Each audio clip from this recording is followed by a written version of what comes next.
we have with us this year's Young Agent winner. So we are in fine company today, and we have Kristen, Maria, and Kyle. They're this year's winners. I don't know if you've seen them out and about or read the articles and things like that, but now we're going to get a little bit more in depth with them. And, we want to encourage group participation in this. So if you have questions, let us know, raise your hand in the group chat, and we'll make it work for you. So just going in the order and how this loaded on the screen. Kristen, if you don't mind leading us off, if you could give us like a little bit of background, what attracted you to the industry? How'd you get into it? Sure, I can definitely take that. So there's, I feel like a conversation that often happens within the industry that you're either born into it or fall into it. I am the former. My dad started a scratch agency when I was 3 years old after working as a claims adjuster and on the carrier side. I went and worked on cruise ships after college for 3 years, thinking I was getting into hospitality. And then after 16-hour days and 7-day-a-week work weeks, I decided maybe that wasn't too sustainable. So I saw the financial freedom and stability that the insurance industry provided for my dad over the years and decided to come into the agency. So I've been with our agency full-time since 2010.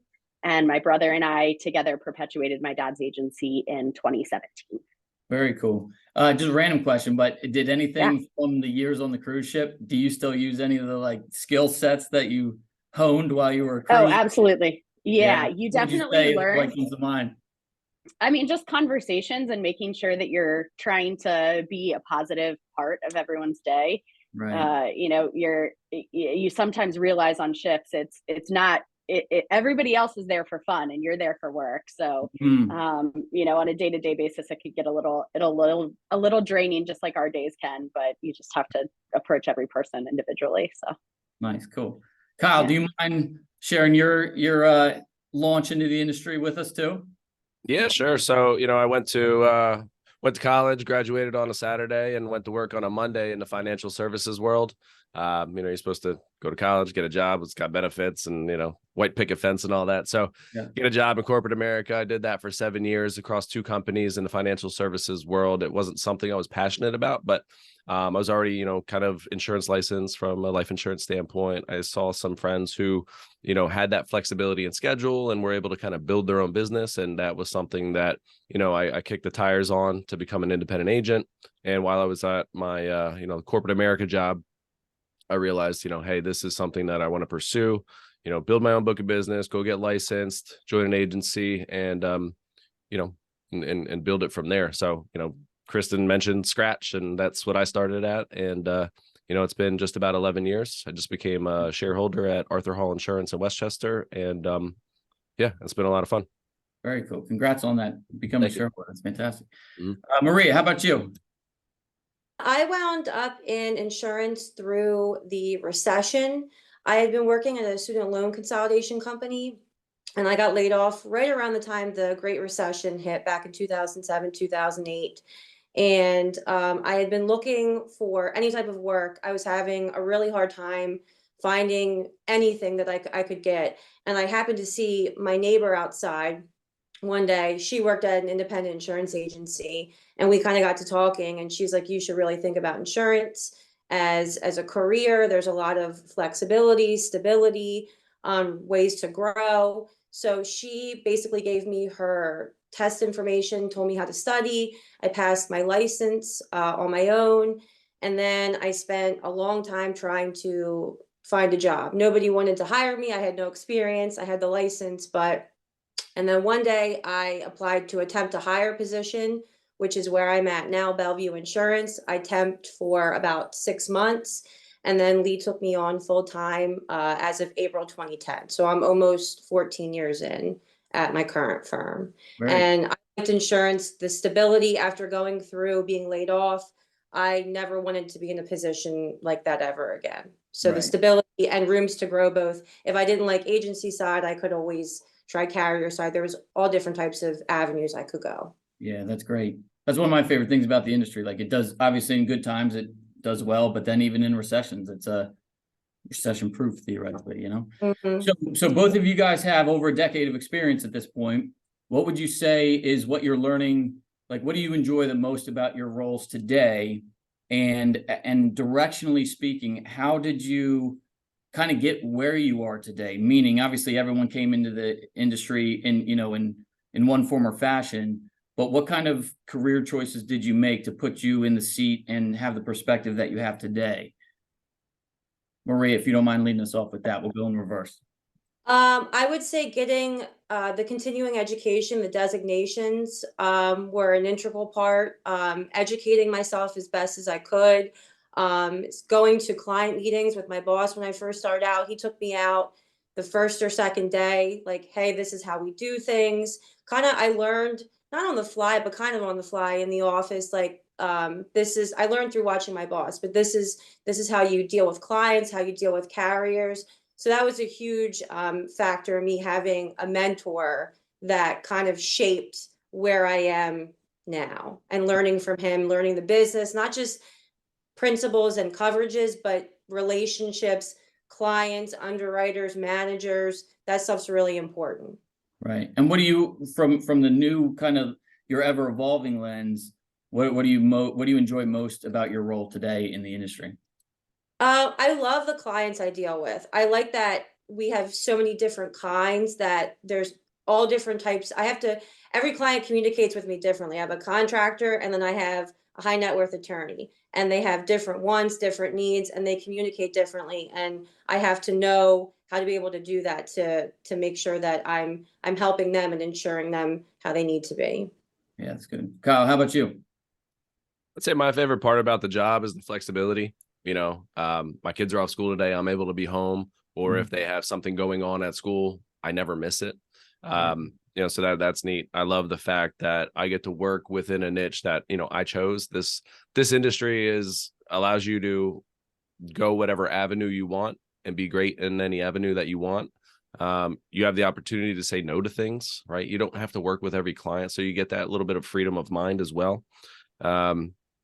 I also wrote down here on my sheet that I don't ever have to drive during traffic hours, right? Like, I can schedule my meetings around that, right? So it's awesome. yeah. Yeah. And also, as you can see, it's beard season. So with Right. with the folks that I work with, like, I don't have to shave and I get to wear jeans. Like, life is good. Yeah, that's awesome, man. That's very cool. Kristen, how about you? So I would say that I like that every day is different. I think in many jobs that you're dealing with the public, that holds true. But for me, I'm involved in every aspect, whether it's personal lines, commercial lines, social media, marketing. I have my hands in so many different pots. It keeps every day very, very interesting.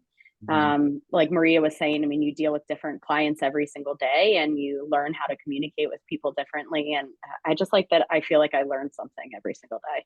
Yeah, that's very cool. All right, switching gears a little bit, you guys have obviously, won this award, and I'm sure there's been other milestones over the course of your career so far. So what would you say, just professionally speaking, you're most proud of? Like, is there something that sticks out for you? And it could be something that other people noticed, or just something that was personal to you, sticking with it could be that kind of thing. So Kyle, if you don't mind leading us off there, what would you say, professionally speaking, you're most proud of thus far?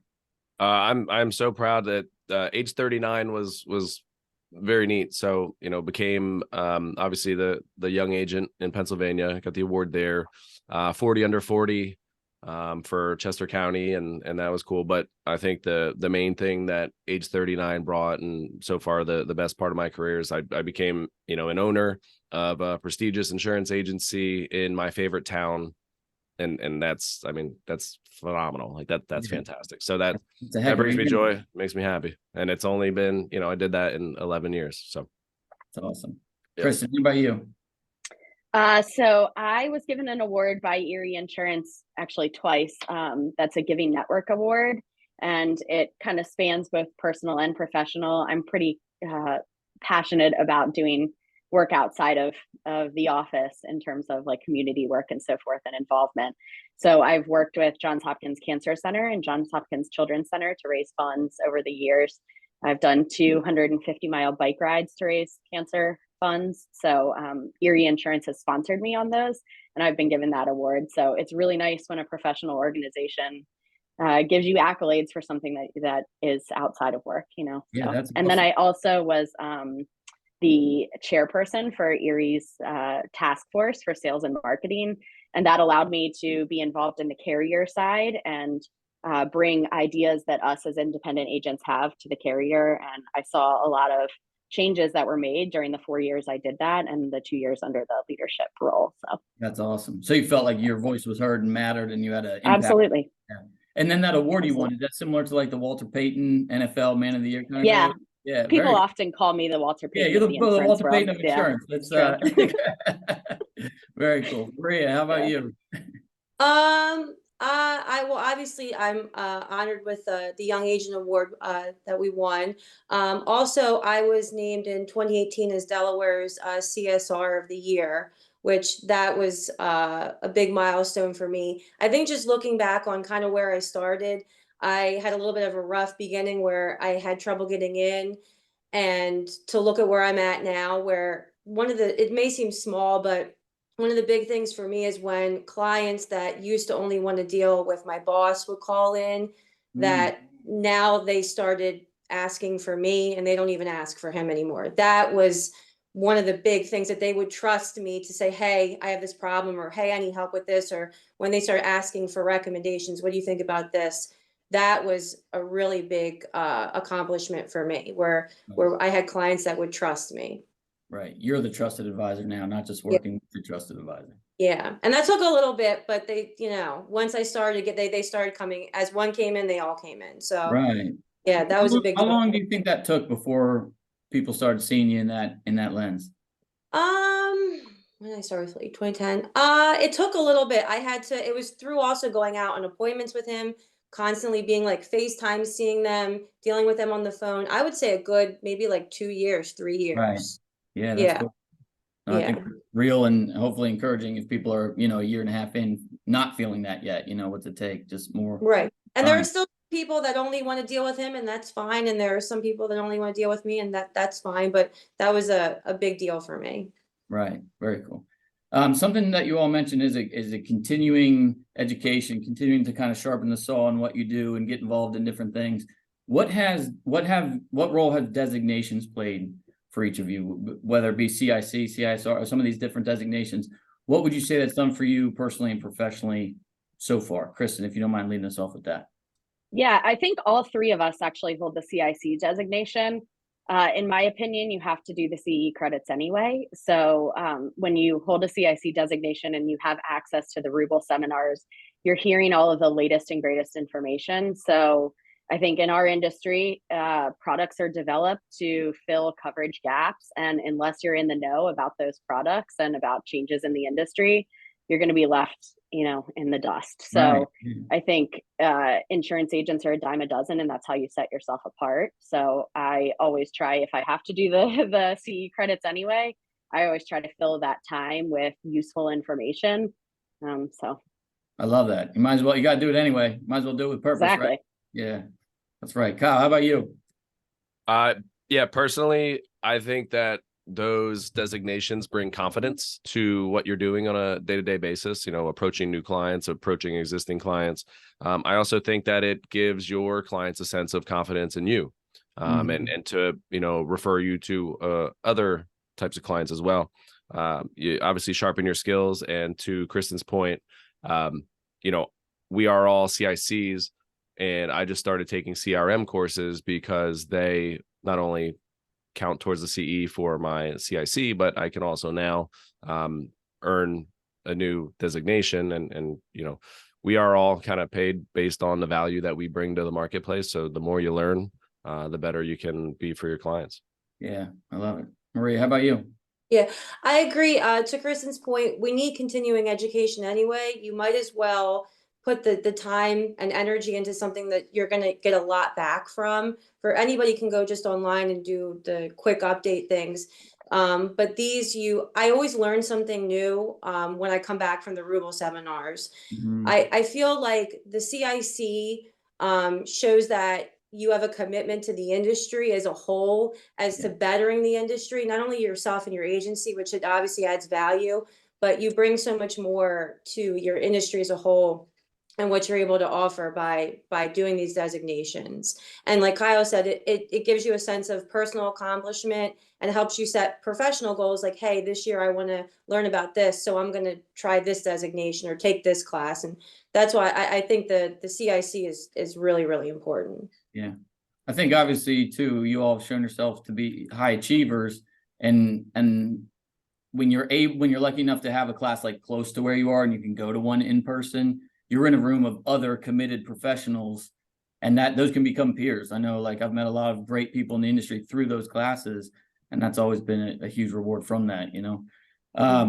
So with that, you talked about being committed to the industry, and I just wanted to see is what are some things that you guys do to serve both the industry and your community outside of the walls of the agency? I think that's something that a lot of people are, you know, we're well past COVID and all those things. People are looking to get out again and start up new traditions within the agency, things like that. What do you do personally, or maybe what have you seen the agency do that's been effective with, yeah, maybe there's a return on investment, but also just generally speaking as being a, you know, a pillar of your community? What are the things that you or your agency are doing right now? Kyle, do you mind leading us off with that? Sure.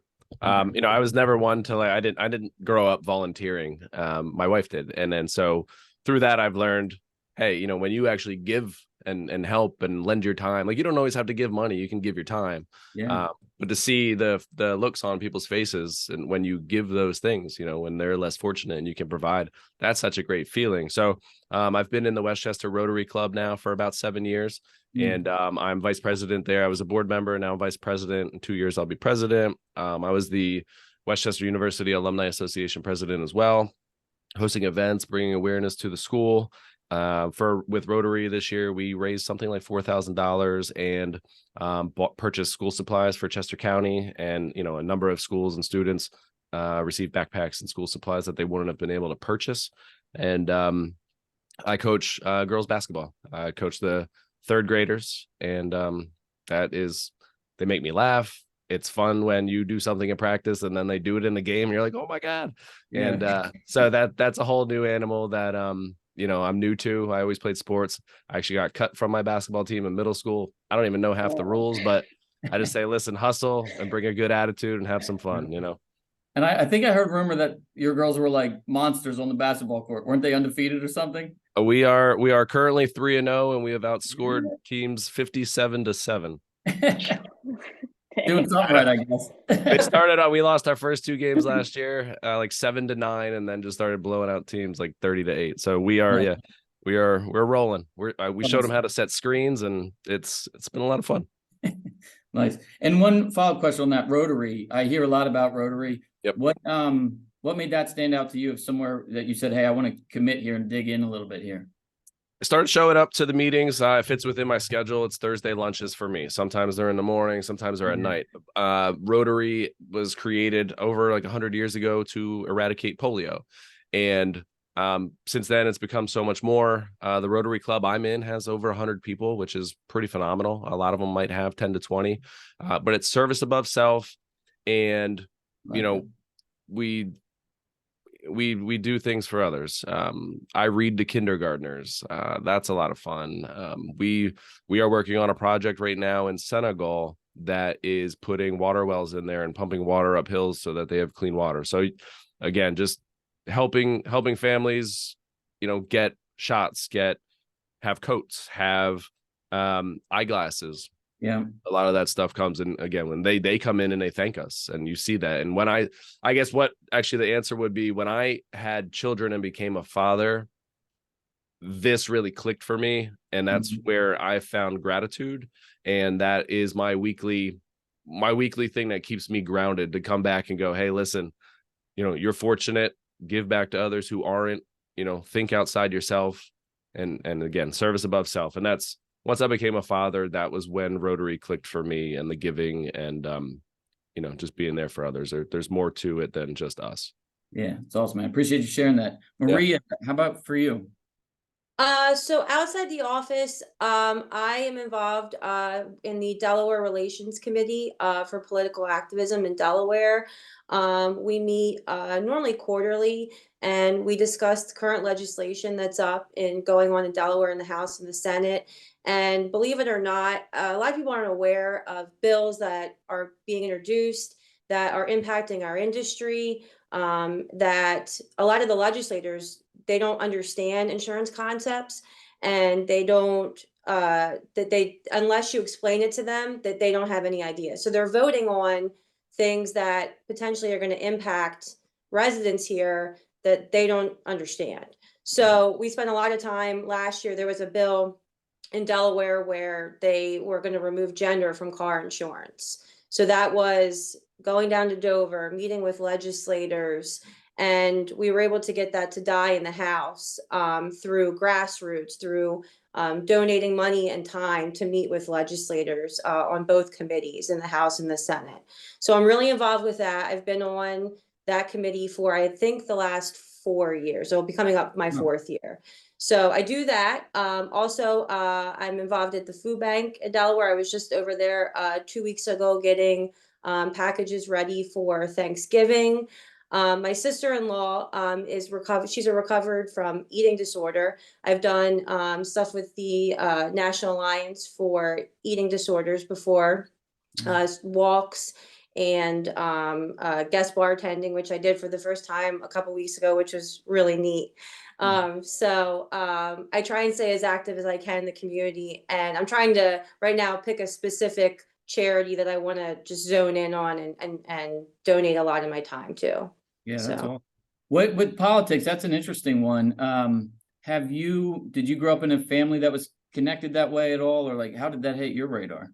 No, I just always have, my dad just always had the news on growing up, and we're just I try and pay attention to what's going on around me politically.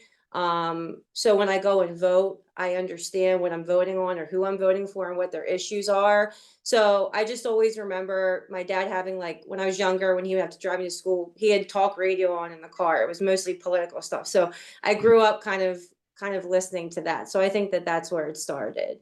Very But cool. Have you ever had an experience where you were like, I can't believe I'm talking like either in this room or to these people in that environment, where your senators are listening to what you're saying? Or for the first time, I testified before the Senate committee this past summer on a bill, and I'd never done anything like that before. So it was a little nerve-wracking, but it wasn't anything too hard, like, just on a workers' comp bill. But it was a little nerve-wracking because you're up there and they're all looking at you, and you have to kind of explain it in layman's terms so that they know what you're saying. So that's yeah, cool. yeah. It was All right. interesting. Now, I appreciate it. That's great. Now for the Walter Payton of insurance. How about So I kind of mentioned how my love of cycling allowed me to do some volunteering as well. But our office has sponsored a few things like elementary school fun runs and moms groups and so forth. But I would say probably the point where my career and my community kind of converged for me was I lived in Baltimore City during 2015 when the riots were happening. And it allowed me to actually be able to go out to people in my community. I lived on a street, and when I walked my dog the morning after all of the riots, there was just property damage to all of the stores that I frequented, right? That I could walk to a block from my house. And so being able to talk to those business owners and advise them on property damage and offer to look through their policies, it was kind of a moment where in our industry, certainly you can help your clients, but it's not always that you find the opportunity to help people in your community so closely. And that was a really personal way for me to be able to help the people around me, which was pretty cool. Yeah, that's awesome. Very cool. I can say number one thing that was the most attractive to me about insurance was basically you guys. When I was looking at this industry, I saw agents and how involved they were in their communities and in their school districts and in their towns. And like, I was like, that's an awesome group of people that like you're giving back. Like our job is to show up when stuff hits the fan, to be there when people need us. And I just see agents meeting that every day, not just on claim day, if you will. And so it's cool. So thanks for what you guys are doing, in your communities and to represent our industry. You do it unbelievably. So that's some of the things that keep us motivated, but then there's some challenges to things as well.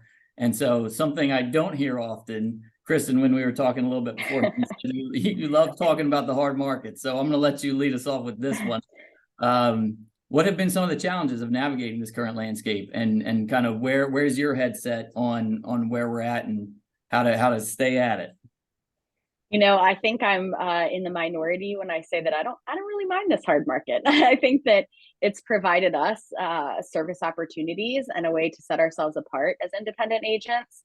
I mentioned before, insurance agents are a dime a dozen. People can go on and shop price all day long on the internet. But when we have calls that, I mean, we all know we're getting more calls now than ever about pricing increases and so forth. And when we have the opportunity to show the value of having an independent agent and discussing coverage advantages and so forth, I mean, eventually this market's going to end. So we need to set ourselves apart enough that people want to stick with us through the ebbs and flows of insurance pricing, because that the market is cyclical, right? So we'll see an end eventually. So I'm choosing to look at it that every time I talk to a client, it's an opportunity. And surprisingly, we are having better retention this year than we've ever had, I think, because that personal touch is becoming more and more evident to our clients. Right. You're able to deliver more value somehow in that reality. Exactly. Yeah. Exactly. Good. Maria, how about you? Are you as optimistic as Kristen? For me, the biggest challenge, I work in a very small agency. It's just myself and the principal. So time management has become very, very, very important. When I come in to when I leave, how am I spending my day? Am I using all my time appropriately? So that's been one of the biggest things. Another thing, it's kind of forced me to not take a little bit of a step back and allow myself breaks, because I eat my lunch normally in the office. And if the phone rings while I'm sitting there, I would normally pick it up. I started going out at lunch and taking a walk around the parking lot for like a half an hour. It refocuses me. I come back in, I'm ready to go. So that's kind of, it's made me pull back a little bit so that when I come back, I'm that much more ready to go and focused, which is, I think, a good thing. Absolutely. Yeah. You. I'm going to kind of piggyback off of Kristen. As you see to my left here, right above my pen there, that's a Ted Lasso poster. Oh, so nice. you know, with challenges come opportunities. It all kind of depends on your mindset. You know, I think that when you bring value to your clients, again, as Kristen said, that market comes back down and the price shoppers are going to be there, but your clients are also going to confide in you to say, hey, listen, you know, what's going on in the marketplace? It looks like things are softening, and said, yeah, hey, listen, we got your back. We'll get you to the appropriate spot. Happy clients also make introductions to clients who maybe aren't, or prospects who aren't so happy with their current agent, right? So it brings opportunities. So you have the opportunity to not only grow your book, but also, you know, increase the amount of folks that you can serve. Yeah, it's awesome. We talk a lot about, like, I think the hard market sometimes can put you on your heels a little bit. And so trying to stay proactive, trying to be out front in communication. Is there anything really tangible that you would say you personally do, or that your agency does to be proactive at this time and get out ahead of things? Kyle, do you mind starting us there? Sure. Yeah. I mean, right now is a great opportunity to review property values, right? As you know, do you have enough coverage for the rising costs of raw materials, labor, that sort of thing? You know, are you thinking of other, I try to put on my business owner hat, and, you know, I was just working with one of the grocery stores that I work with, and you know, they're telling me that, you know, their cost of purchasing goods has gone up, right? No, people aren't really buying that $8 box of cereal now because it's $8. They're going with the, you know, the more generic version. So now, you know, the shifting of purchasing, right? Where are your clients getting their products from, their suppliers, right? So do they have a backup plan if that supplier is, you know, has something affect their business, right? So we start to talk about business continuity. You know, do we have the right vehicles? Now's an opportunity for our clients to kind of take a look at their business and make sure that they're doing what they need best to stay afloat in these times too. So everybody's feeling it, right? So what, again, value can you bring to them? And that's, you know, all these books behind me there are a lot of personal development, a lot of business books that, you know, like, I'll say, hey, listen, read this chapter. Maybe this might help you out in this situation, right? Yeah, So I love that. just thinking about those things, you know, Right, think like a outside the holistic box. approach. Yeah. Love it. Maria, how about you? Anything like tangible, proactive that you guys are doing to change things up? Oh, Maria might be Oh, frozen. she dropped off. Yeah, Kristen, how about for you? I think we're trying to use calls as, you know, cross-sell opportunities and so forth as well. I mean, if we can Yeah. explain, once you explain, especially with personal lines clients, once you explain why these pricing changes are happening and look at the world and explain kind of the situation that we're all in, Mhm. I think people understand the value of protection. And so Right. using cross-selling opportunities to maybe increase deductibles and tack on an umbrella if they don't have one, Right. it rounds out accounts, and it also provides, again, that value of, look, we're looking out for you. So that's what we've been focusing on more than anything. I love that because it seems like all the mass marketing is all price, price, price. And like this Mhm. is the time for the independent agent to shine because we're value, value, value, you know? Absolutely. That's good stuff. All right. So in the delivering of value and everything, who has been influential for you? Like what role have mentors played in your personal career? And then on the flip side of that, is there anybody that you're leaning in with right now, or what type of mentorship might you be providing to someone else right now? Because I always think it's really important, no matter where you are in your career, you can always learn something, have peers that sharpen you, and also be helping somebody else. So how's that playing out? How has it played out for you in your career? And looking forward a little bit, how are you implementing that for you with others? Kristen. Okay.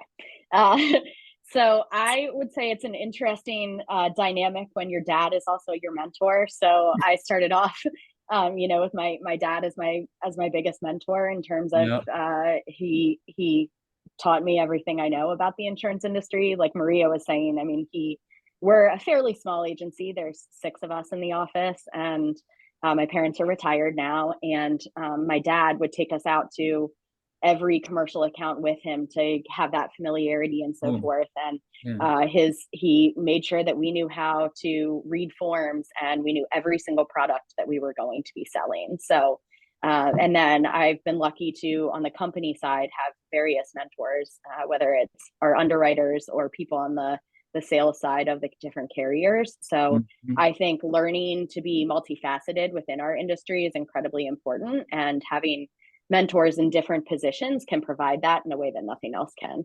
Yeah, that's fantastic.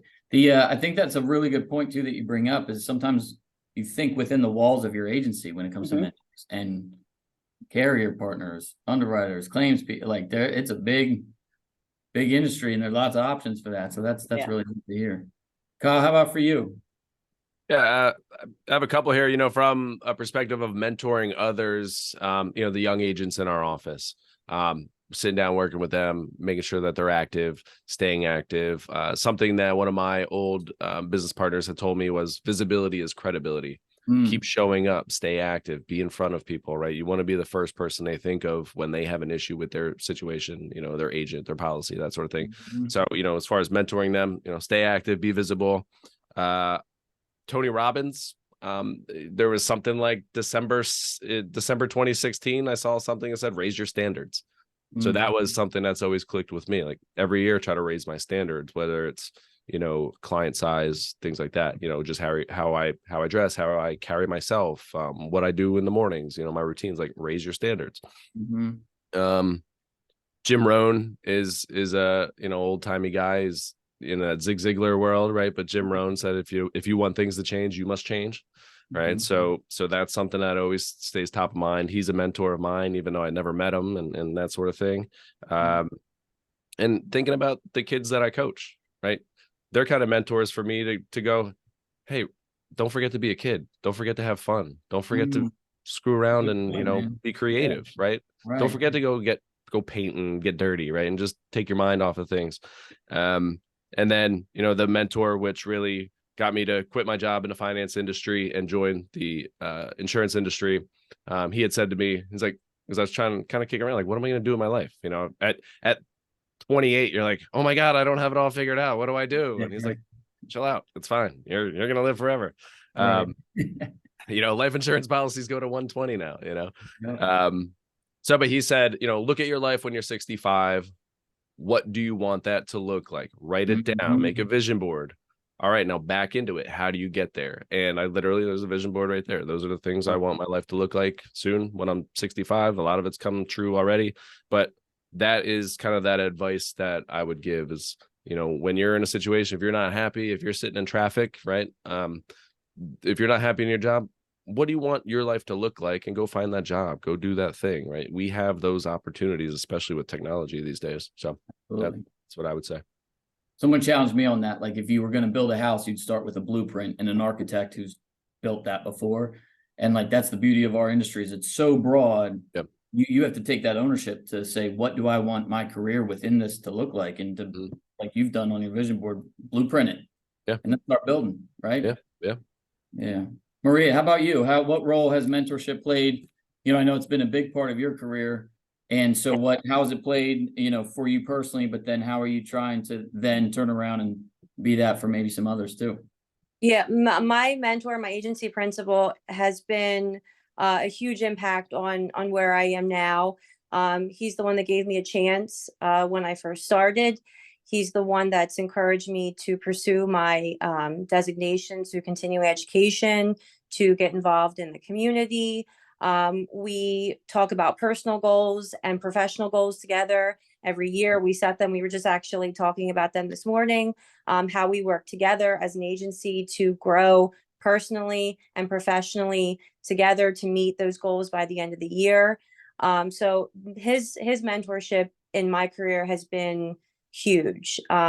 We talk about investing. I started investing when I was younger because of him, and now that's something that interests me as well. So he just has been a very, very driving force in my career and where I'm at.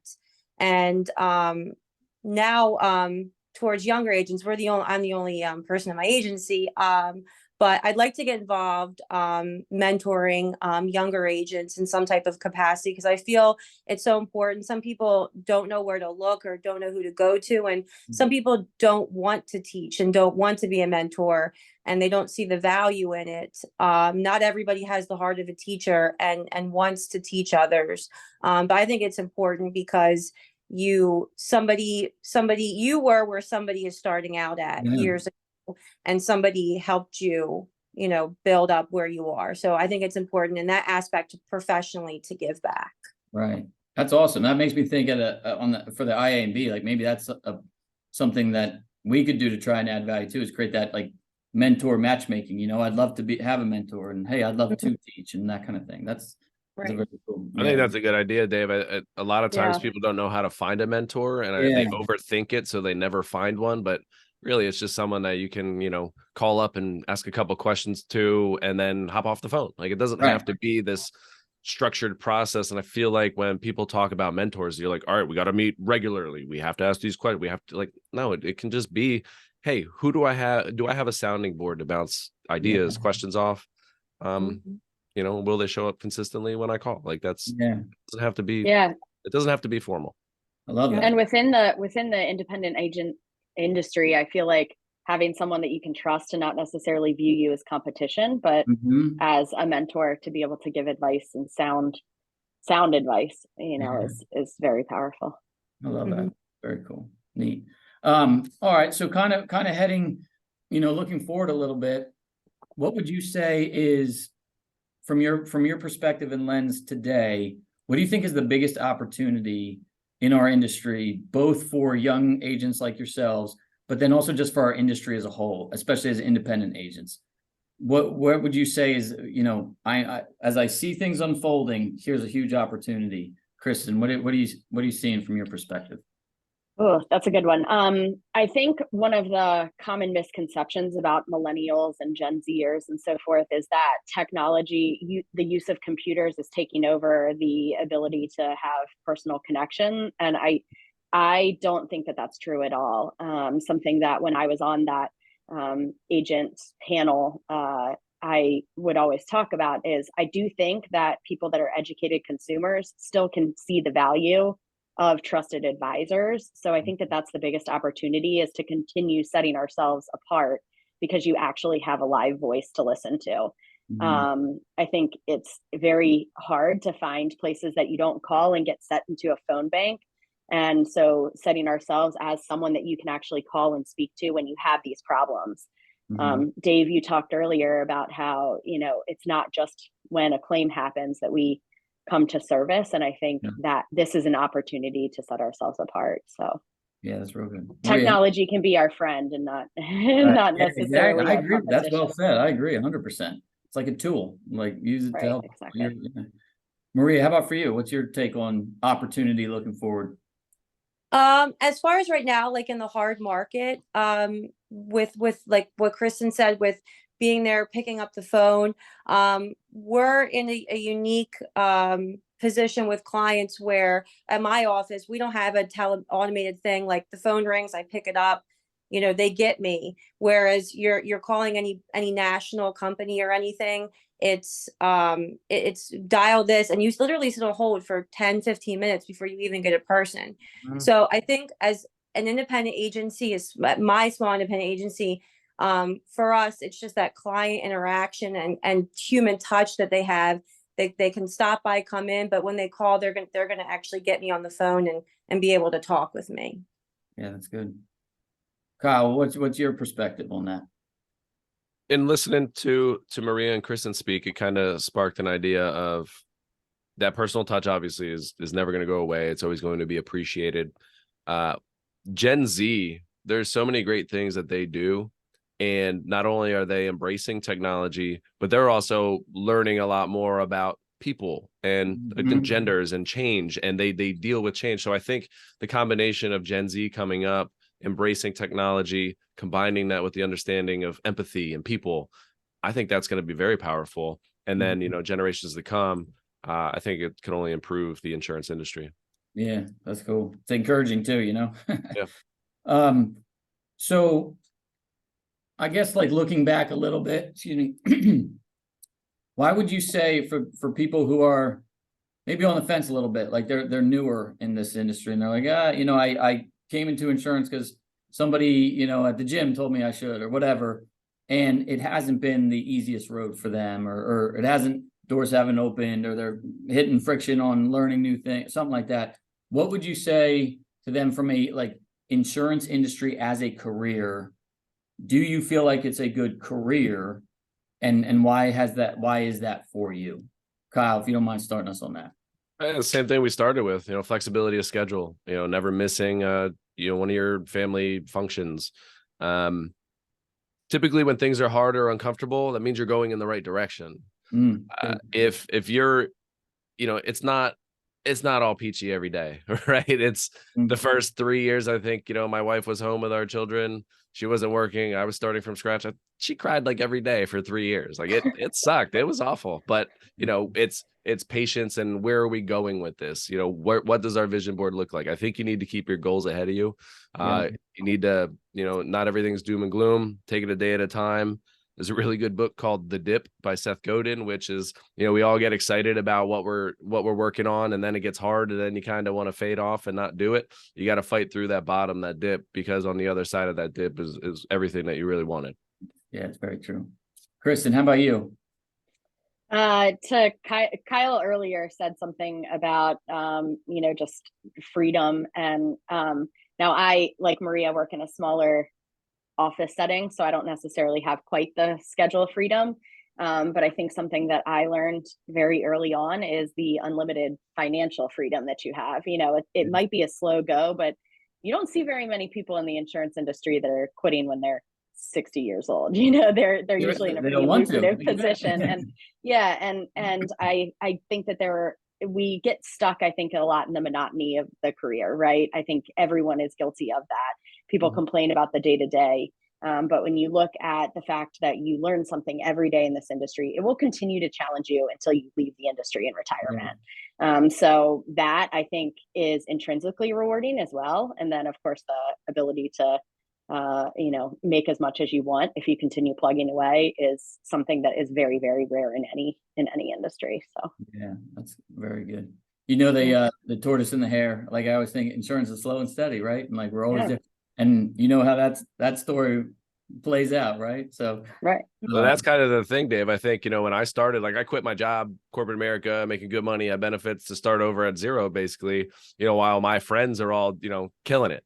yeah, And there's that weighs on you. You're like, you're kind of trying to keep up with the Joneses. Like, hey, they're going on these great vacations and they're posting all this stuff on Facebook and Instagram, whatever. Like they're having so much fun, and like, woe is me. yeah, But now, 10 years later, they're still where they were then. yeah, And, you can catapult past that. There's not many jobs that where you can give yourself a $30,000 raise every year. right. Yeah, absolutely. Maria, how about for you? Yeah, I would say any industry you're in, you have adversity. It's how you respond to it, and everything that's worthwhile is not going to come easy. You have to put the work in. When I went full time with Lee here, about 6 months later, he had a heart attack, and he was out for weeks. And I was like, initially I was like, am I doing the right thing? Should I have come like work here? You're in panic mode. But now looking back where I was at, 13, 14 years ago, all the hard work I've put in, everything is so much worth it. It's not going to come. I think sometimes younger people, I don't know if this is like Instagram, social media, they think it's instantaneous, automatic. I'm going to make all this money right away. You get like what Kristen said, you get what you put into it. You have financial freedom. How hard are you going to work to obtain that financial freedom? Yeah. And you'll see the rewards and reaping the rewards of it, but you have to apply yourself, and you have to work hard. Yeah. So another thing, as we were talking, that residual income that's something that doesn't occur in many industries, right? So like if you're a realtor, you sell a house, great, that's one big paycheck, but then you're done potentially for 20 years with dealing with that client. The residuals that we have coming in are something that very few industries ever see. Right. I don't know if you guys are experiencing this, but sometimes mortgage brokers are like, oh, I love what I do. And then now that interest rates have changed, a couple are calling and saying like, what do you guys do again? that consistency looks very attractive when before high tides rise all boats, right? Right. Exactly right. Yeah. right. All right. So 2 more personal questions as we kind of come and land the plane a little bit. You've given us a lot of perspective, but now I just wanted to ask this question. It's a little strange, but what would be the advice you would give yourself when you started, from you today? This is just you to you. So like your 10-year or more younger self, what specifically did that person need to hear that you want to tell them today? Kristen, if you don't mind leading us off. So I'm expecting my first child, and I keep on seeing this, the days are long, but the years fly by. I think that holds true in our industry too. I mean, you can have days where you go home and you're like, I need to crack open that bottle of wine, after, and anytime you have clients, I think you're going to have those hard days, anytime you are public facing.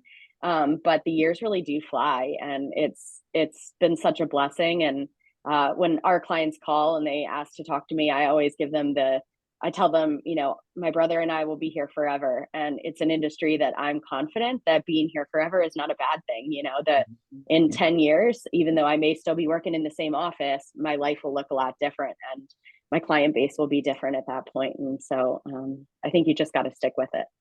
Good. Maria, how about you?